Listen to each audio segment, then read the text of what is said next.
Olá pessoal, hoje nós vamos falar do insólito livro Imponderável Bento contra o Crioulo Voador, do Joaquim Pedro de Andrade. O Joaquim Pedro de Andrade é um cineasta, mas que escreveu esse roteiro aqui, que supostamente teria sido um filme, que seria o último projeto dele, acabou não acontecendo, mas se tornou um livro, uma espécie de roteiro que não é roteiro e que se tornou um livro de grande habilidade literária, que a gente vai discutir sobre ele e sobre as inspirações dos modernistas de 22, do Oswald de Andrade e do Mário de Andrade, especialmente desses dois autores, logo depois da vinheta. Se liga aí.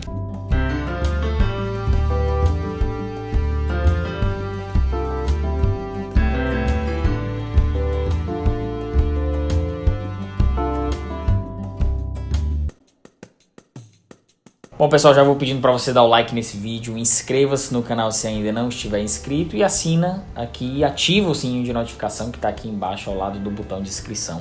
E participa também da leitura conjunta da coleção Exit que a gente está fazendo da editora Ubu, todos os livros, a gente vai começar a partir de junho, os vídeos ao vivo aqui, continuar com nossos vídeos ao vivo aqui no YouTube. E vamos entender quem é afinal esse Bento e esse crioulo voador, que a gente tem aqui uma espécie já de explicação nessa capa aqui, que tem essas cores chamativas e vibrantes logo na capa, que chama a atenção da gente. Isso era para ser um roteiro de cinema, como eu falei no início do vídeo.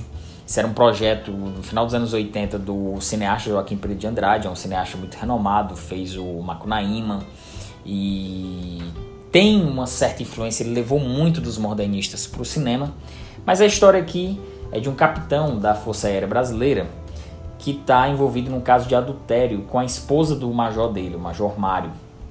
E ele está envolvido com essa moça, a Thaís, que é a mocinha protagonista da história.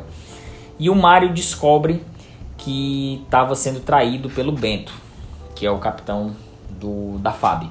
Então ele convida o Bento para fazer um voo na Chapada dos Guimarães, em Brasília.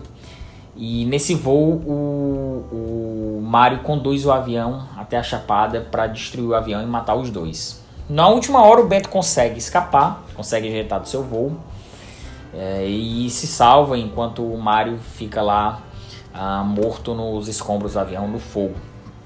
Só que o Mário estava envolvido com a subversão dentro do exército e era considerado um traidor e estava tendo a suspeita do coronel Larroque em cima deles dois. Na realidade o Bento é um grande alienado e não estava nada envolvido nisso, estava preocupado era com a sua relação com a Thaís, esposa do Mário. Quando o avião cai e o Bento consegue ejetar, ele vai para uma floresta, eu estou contando assim bem por cima o livro, o mote principal do livro para vocês poderem entender o quão engraçado e insólito é essa história. O Bento ele deserta da Força Aérea e se esconde numa floresta e se reúne com os eremitas, uns monges, uns santos e acaba tornando-se um santo lá. São pessoas que praticam a castidade, a inocência, a bondade. E o Bento, com toda a sua, vamos dizer, sua alienação, ele acaba sendo beatificado e conduz seus poderes de levitação ao seu estado de graça diante lá desses monges e aí começa a se desenrolar tudo de mais insólito, fantasioso e engraçado desse livro. E aí o Larroque, o coronel, suspeitando das atividades políticas do Bento, sabendo já que o Mário já está morto, começa a perseguição ao Bento e também começa a perseguição da imprensa sensacionalista em cima desse caso.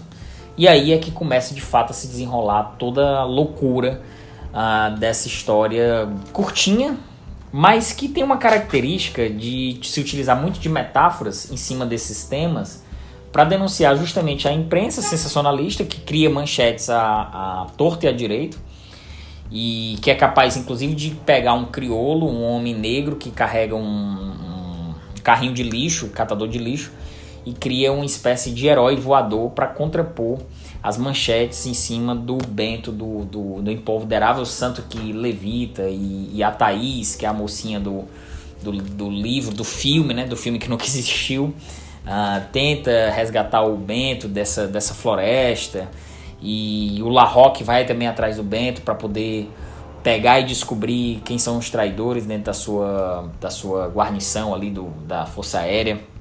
Então o livro se desenrola em cima dessa trama amalucada e cheio de metáforas em cima dessa Brasília dos anos 60, em plena ditadura militar. E o Joaquim Pedro de Andrade é um cineasta muito respeitado no cinema brasileiro, era um cineasta muito respeitado. Ele fez O Homem do Pau-Brasil e Macunaíma, que são dois grandes clássicos da sátira, da imaginação inventiva, inspirados na literatura brasileira.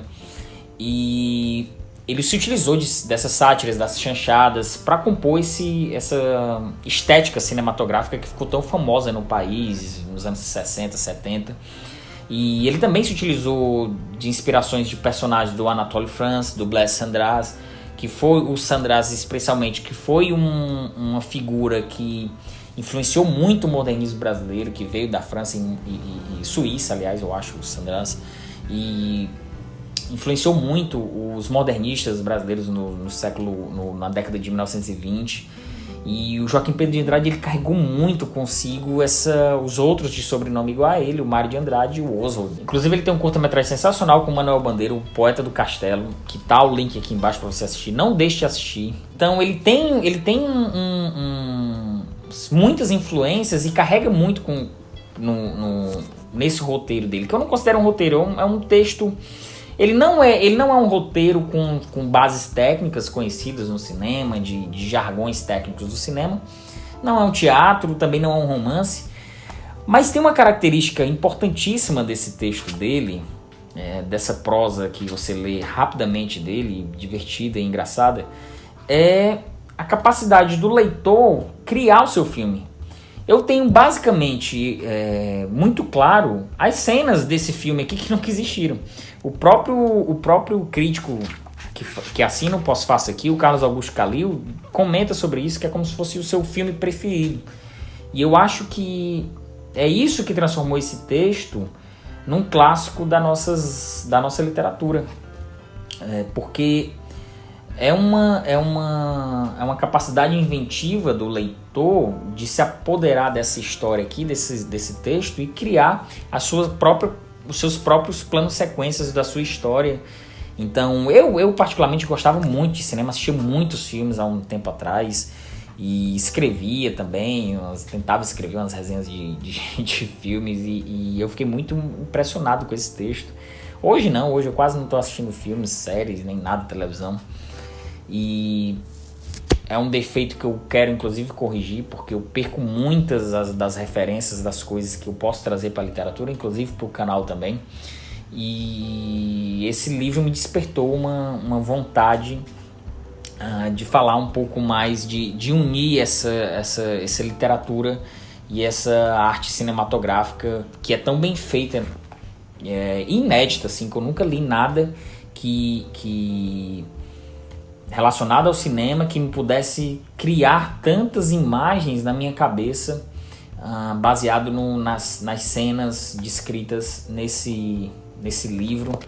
O enredo em si, ele é totalmente amalucado, insólito, assim, você pode ter uma certa estranheza no início, obviamente, mas é inevitável você não se empolgar com os planos que você vai imaginando ao redor da leitura, em torno da leitura desse livro. Então é isso, pessoal. Esse livro foi um resgate da Todavia, que relançou essa edição. A segunda edição, ele já tem uma edição no começo dos anos 90 e trouxe essa pérola aqui pra gente ano passado. E qualquer fã de literatura brasileira, de cinema brasileiro, de referências sobre a ditadura militar, sobre cinema, deve ler esse livro, que vai ser uma experiência bem agradável e que me deixou com a minha mente fértil imaginando cenas e mais cenas aqui de um filme que na realidade nunca existiu e virou um livro. Então é isso, pessoal. Comentem aí embaixo se você conhece alguma coisa desse diretor, desse livro, desses filmes que ele já fez. Assiste o curta-metragem aí com o Manuel Bandeira, que é uma verdadeira pérola. É ótimo esse curta-metragem. E deixa o like nesse vídeo, se inscreve no canal e é isso aí. Valeu, tchau!